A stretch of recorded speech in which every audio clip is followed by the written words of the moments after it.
এদিকে পরীক্ষা শেষ আর বাবাই কিছু বানাচ্ছে না, সেটা তো হতে পারে না।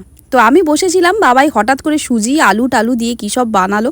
ভাবলাম যে বানাক যা খুশি, বাট ভিডিও না করাটা খুব বোকামির কাজ হয়েছে। অসাধারণ একটা স্ন্যাক্স হয়েছে।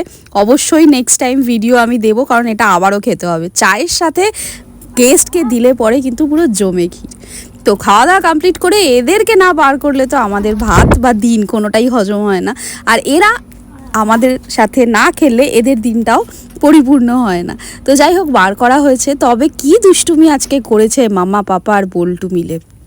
জালনা দিয়ে একবার বল্টু চলে গেছিল, তো আমাদের সেই ভীষণ আতঙ্ক। সেই গল্প না হয় কোনো একদিন অবশ্যই বলবো। তবে হ্যাঁ, এই জালনায় মানে যে কোনো জালনায় যদি ওরা আসে না, সেই আতঙ্কটা আমাদের রয়ে গেছে। সেই জন্য জালনা বন্ধ থাকা সত্ত্বেও ওদেরকে ওই জালনায় আসতে দিই না। আর এরা হচ্ছে ওই পর্দা ছিঁড়ে ছিঁড়ে নষ্ট করবে, সেই টেন্ডেন্সিতে ওই জালনার দিকে যায়।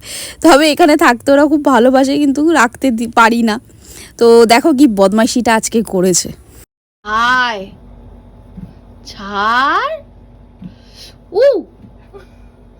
মার খাবি, মার খাবি। খোল খোল, পা খোল, আটকে গেছিস তো।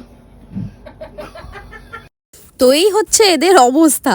তো যাই হোক, একজন যেখানে যাবে সেখানে সব কটা যাবে, আর একজন চলে এলে আবার সব কটা চলে আসে টুকটুক করে। পাপাকে ওই জন্য নামাবার চেষ্টা করলাম, পাপা চলে এলো। তারপর আস্তে আস্তে সবাই চলে এলো। মাম্মাটা হচ্ছে একদম দুষ্টু। আর হ্যাঁ, সবাই যখন খাঁচার ভিতর ঢুকে যায় না, এ কিছুতেই ঢুকবে না। এই যে মানে ওকে ঠেসে ঠেসে হামি দিতে হবে, চটকা চটকি করতে হবে, ও ভীষণ পছন্দ করে সেটা। এই যে নেমে গেল, শান্তি।